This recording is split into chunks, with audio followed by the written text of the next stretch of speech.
Di sebuah negeri yang dihuni oleh lebih dari 1,4 miliar jiwa, seekor hewan tidak sekadar menjadi bagian dari rantai makanan. Ia dipersonifikasikan sebagai ibu, Gaumata, ibu sapi. Di India, menyakiti makhluk ini bisa memicu kerusuhan massal, membakar perkampungan, bahkan mengirim Anda ke tiang gantungan atau jeruji besi. Sapi adalah simbol kesucian mutlak dalam teologi Hindu, benteng moral politik sayap kanan, dan jangkar spiritualitas yang tidak boleh diganggu-gugat. Namun, mari kita alihkan pandangan kita dari jalanan penuh doa ke pelabuhan ekspor dan laporan neraca perdagangan global. Di balik narasi kesucian yang begitu agung dan dijaga dengan moncong senjata, tersembunyi sebuah rahasia yang ironis, mencengangkan, dan jarang diungkap secara jujur.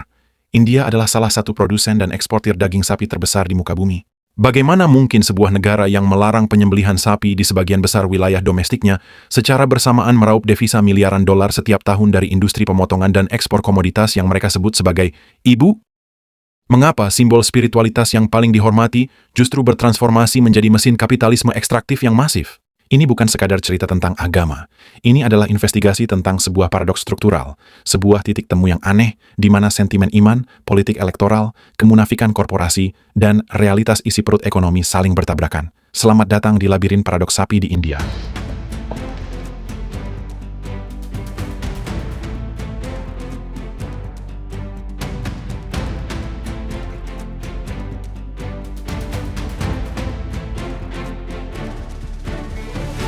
Untuk memahami akar masalah ini, kita harus membedahnya dari dua lensa yang saling bertolak belakang, lensa teologis dan lensa agraris. Dalam tradisi Hindu, sapi adalah manifestasi dari bumi dan kemurahan hati. Ia menyediakan 5 elemen suci untuk kehidupan dan ritual, pancagavya, susu, dadi, minyak samin, urin, dan kotoran sapi. Sapi tidak dipandang sebagai properti, melainkan sebagai entitas hidup yang memiliki jiwa. Berdasarkan data demografi keagamaan, dengan hampir 80% populasi India menganut agama Hindu, sentimen ini mengakar kuat dalam hukum adat dan psikologi massa selama ribuan tahun. Namun, mari kita tabrakan iman ini dengan hukum besi ekonomi agraris. India adalah produsen susu terbesar di dunia, dan industri susu di India mengandalkan jutaan petani kecil di pedesaan. Disinilah siklus ekonomi dimulai. Seekor sapi atau kerbau betina hanya bernilai ekonomi bagi petani selama ia bisa memproduksi susu. Ketika hewan tersebut menua, mandul, atau sakit, ia mendadak berubah dari aset pelindung menjadi beban ekonomi yang mencekik. Biaya pakan dan perawatan hewan yang tidak produktif bisa menghancurkan stabilitas finansial keluarga petani gurem. Lalu, apa yang harus dilakukan petani dengan jutaan ternak tua ini? Di masa lalu, ada pasar bawah tanah yang mempertemukan petani dengan komunitas non-Hindu, Muslim, Kristen, dan Dalit kasta terendah, yang bersedia membeli ternak tersebut untuk disembelih, dikonsumsi, atau diproses kulitnya. Disinilah terjadi simbiosis mutualisme yang tak tertulis. Umat Hindu menjaga kesucian susu, sementara komunitas lain menyerap limbah ekonomi dari industri susu tersebut. Sebuah keseimbangan yang berjalan berabad-abad, sampai politik modern datang dan menghancurkannya demi kekuasaan.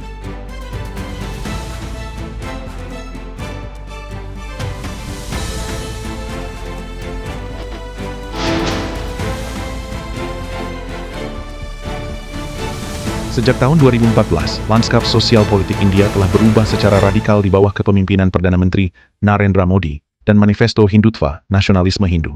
Salah satu agenda utamanya adalah memperketat dan memperluas undang-undang pelarangan penyembelihan sapi di hampir seluruh negara bagian India. Hukuman bagi pelanggar dinaikkan drastis dari denda ringan menjadi hukuman penjara seumur hidup di beberapa daerah, seperti Gujarat. Namun mari kita gunakan kacamata peneliti investigasi yang kritis. Mari kita bedah data dari Agricultural and Processed Food Products Export Development Authority, APEDA, India. Disinilah letak kemunafikan birokrasi yang sangat rapi. Secara resmi, pemerintah India menyatakan bahwa mereka tidak mengekspor daging sapi, cow meat, melainkan daging kerbau air, buffalo meat atau kara beef. Namun, investigasi perdagangan dan laporan dari jurnal ilmiah Food Policy mengonfirmasi sebuah rahasia terbuka. Di pasar internasional, daging-daging ini kerap bercampur dan dikategorikan dalam kode perdagangan yang sama. HS Code 0222, Meat of Bovine Animals Frozen. Secara genetika dan industri, batas antara sapi dan kerbau dalam rantai pasok jagal di India sangat kabur di lapangan. India meraup lebih dari 3 hingga 4 miliar dolar Amerika per tahun dari ekspor daging ini, menempatkannya bersaing ketat dengan raksasa seperti Brasil dan Australia. Siapa tokoh dan institusi yang bertanggung jawab di balik gurita bisnis ini? Retorika politik BJP selalu menuduh bahwa industri daging dikuasai oleh minoritas Muslim, sebuah narasi kebencian yang dipelihara untuk membelah pemilih. Namun, data berbicara sebaliknya.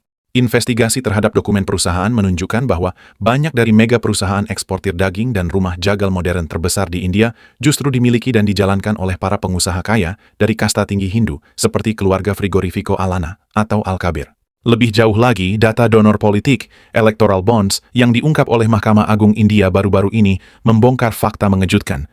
Perusahaan-perusahaan eksportir daging sapi dan kerbau ini secara rutin menyumbangkan jutaan rupiah ke kantong dana kampanye partai penguasa BJP. Ironi yang sangat kotor. Di siang hari, politisi berpidato mengutuk penyembelihan hewan suci untuk membakar emosi massa. Di malam hari, mereka menerima aliran dana dari industri jagal yang mengekspor daging ke seluruh dunia.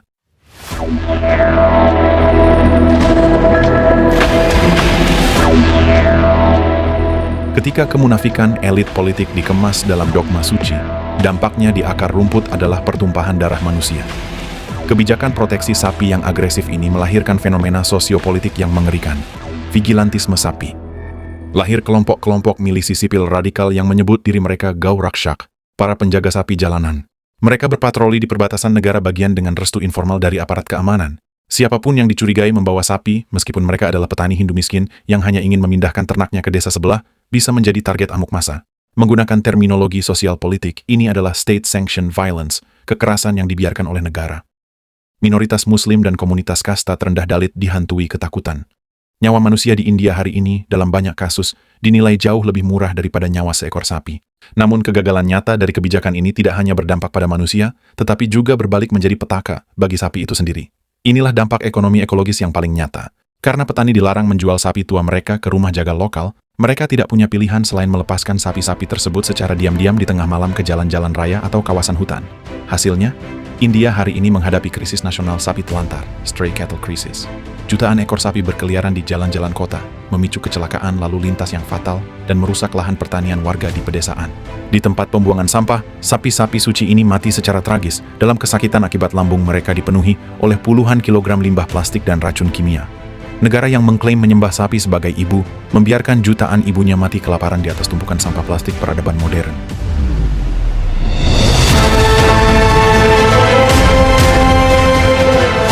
Bagaimana masyarakat India menyikapi kegilaan struktural ini? Perlawanan dan gerakan moral lahir dari ruang-ruang yang terhimpit. Pemerintah mencoba membangun gaushala, perlindungan atau panti jompo khusus untuk sapi-sapi terlantar menggunakan dana pajak rakyat. Namun, laporan investigasi media independen seperti The Wire India membongkar bahwa panti-panti ini telah menjadi ladang korupsi baru. Ribuan sapi mati mengering di dalam kandang akibat kekurangan dana pakan dan perawatan medis yang layak. Gerakan moral sejati justru mulai bangkit dari para petani kecil di akar rumput tanpa memandang sekat agama. Para petani Hindu di wilayah Uttar Pradesh dan Haryana mulai berani melakukan aksi mogok dan protes terbuka. Mereka mengorganisir diri untuk menuntut pemerintah mencabut aturan pembatasan pasar ternak. Mereka sadar bahwa iman mereka telah dibajak oleh para kapitalis industri daging dan politisi kota yang tidak pernah tahu rasanya memberi makan ternak di tengah paceklik. Masyarakat sipil yang kritis mulai menyuarakan gerakan humanisme, bahwa Anda tidak bisa mengklaim melindungi hewan, sementara Anda membiarkan tetangga Anda yang berbeda agama dibantai dan ekonomi pedesaan dihancurkan demi sebuah mitos politik.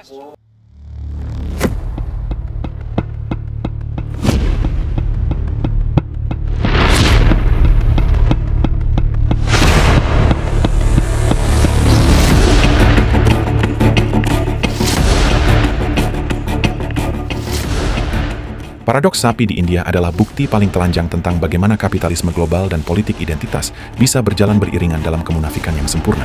Sapi di India dipaksa memikul dua beban yang mustahil secara bersamaan.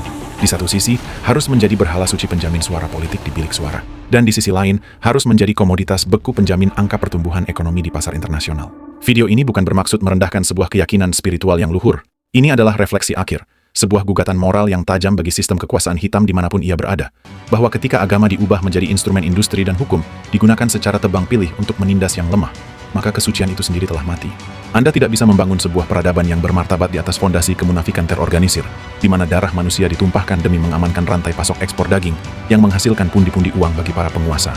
Misteri di balik industri ini, mengingatkan kita untuk selalu mempertanyakan setiap narasi suci yang disuapkan oleh para pemegang kekuasaan.